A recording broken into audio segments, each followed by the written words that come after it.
ఆ షూటింగ్లో చూసింది. ఒక మనిషికి చిన్న క్యారెక్టరా పెద్ద క్యారెక్టరా అది డెఫినెట్గా ముఖ్యం కాదు. ఖచ్చితంగా ఉన్న ఒక్క నిమిషమైనా అది వాళ్ళు ఎలా యూటిలైజ్ చేసుకుంటున్నారు అనేది మనం ఒక మంచి ఆర్టిస్ట్ దగ్గర కనిపించే లక్షణాలు.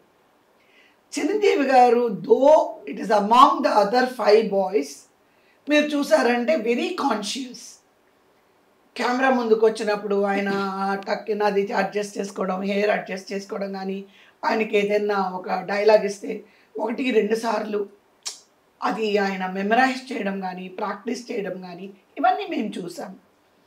సో ఇది ఏంటంటే ఒక ఆర్టిస్ట్కి, అంటే నేను కూడా అలాగే ఎదిగాను కాబట్టి ఒక ఆర్టిస్ట్కి ఎదగడానికి ఇవన్నీ కూడా ఈరోజు అందరూ ఓ మెగాస్టార్, ఓ చిరంజీవి గారు, ఓ గ్రేట్ స్టార్ అలా ఇలా అంటారు.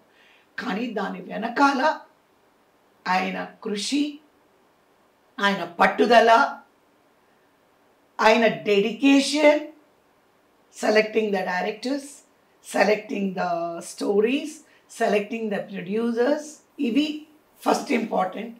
సెకండ్, ఎవ్రీ ఫ్రేమ్లో నేను ఎలా ఉంటాను అనే కాన్షియస్నెస్ ప్రతి నిమిషం ఆయనకి ఉంది కాబట్టి ఈరోజు అందరూ మీరు మెగాస్టార్ అని పిలుస్తున్నారు.